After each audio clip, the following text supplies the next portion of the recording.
Hello, everyone, and welcome to Church at Home with Rachel for Thursday, the 28th of September.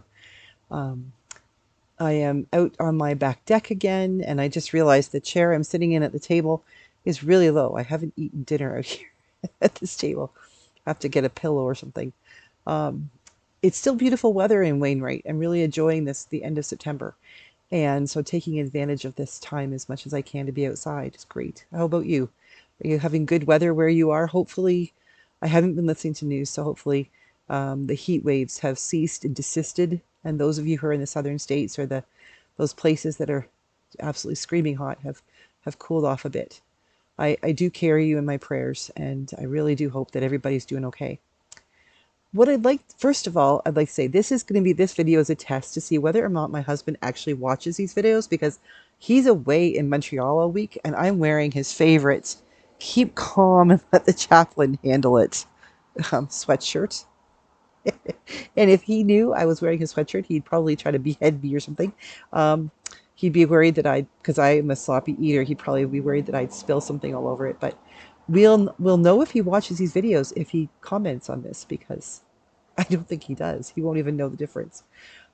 So there's my little had one over on him thing. The other day I was listening to something that my sister sent me. Um, my sister Jen is not the most, she is an incredibly spiritual person, and she's got a depth of wisdom. That's not. It's rare. I think it's rare, and if I'm 52, that means she's not quite 50. Her birthday is coming up in a couple months. But for someone her age, she's just an absolute. She's a whiz bang teacher. She's an amazing person, incredible mother, and she's pretty spot on. And she sent me this text.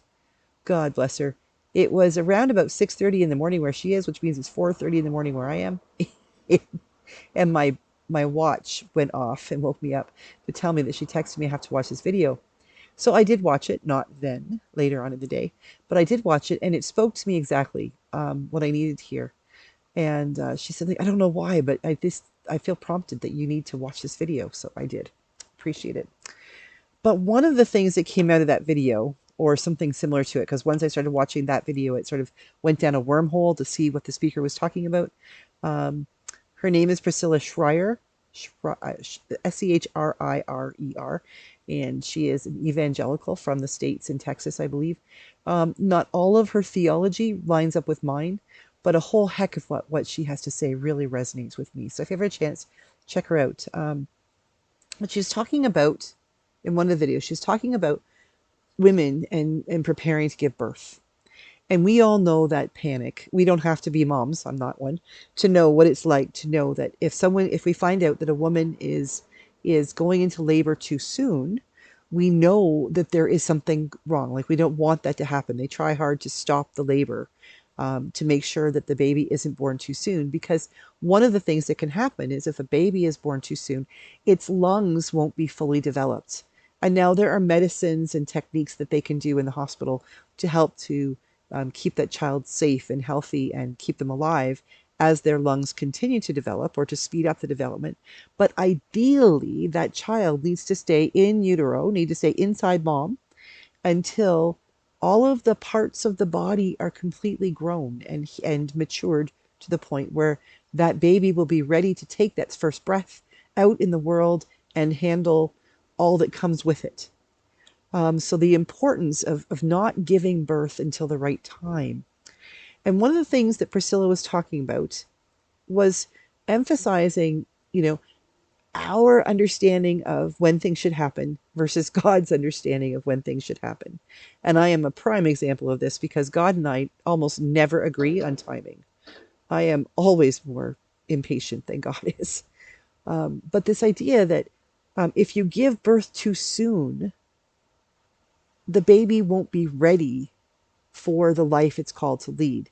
That extraordinary measures would have to be taken just to get them ready to do the things that they would be ready to do, like take their first breath on their own and to feed properly and all those things.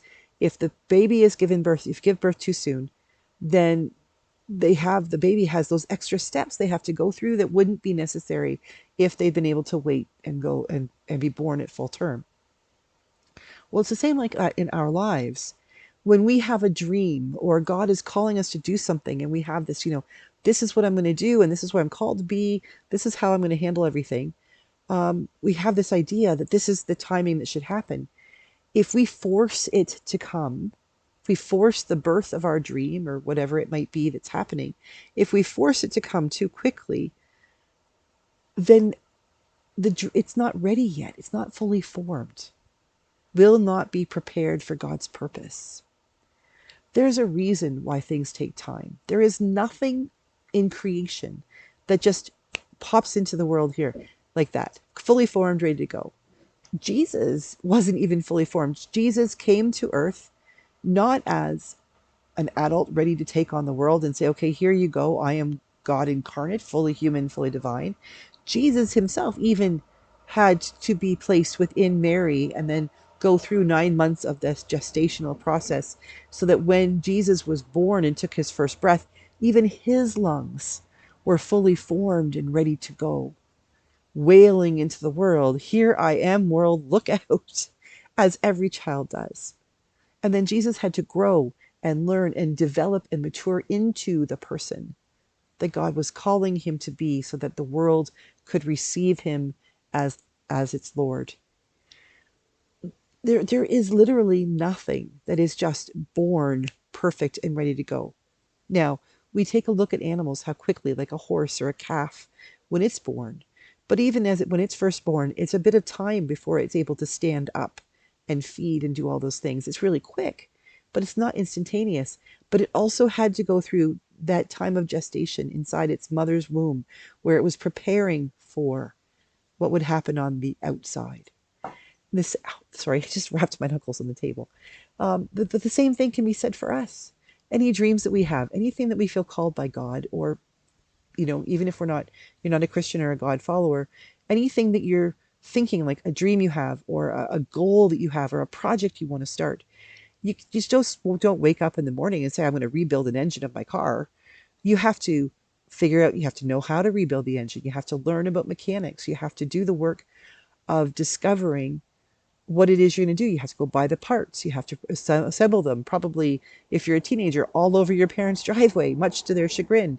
And then you work at it, and until eventually you have that perfect rebuilt engine ready to be popped into your, 69 Ford Mustang and ready to go, or my 57 Corvette convertible. It's my favorite car ever. Red with a white racing stripe. I can dream. But the idea is that nothing that we do that's worth doing needs to be done before it's time. We need to take our time and prepare and be ready to give birth, to create, to present to the world what we're doing in the right time so that it can mature and become what it's called to be. That's the beauty of that timing that God gives to all things that come into creation. It doesn't have to happen immediately. Chances are we need that time for it to become what it's meant to be. So if you're in a time of impatience, if you're in a time of waiting or wondering or discerning or asking, like, how come this can't happen faster? Take a deep breath and recognize that maybe this time of waiting is a time of preparation for you or for whatever it is that you're hoping to do, so that when the right time comes, it will be fully formed and ready to go. Be patient and trust that when the time for birthing has come, it will be the right time. Have a great day and God bless you. I will see you again tomorrow for Church at Home with Rachel.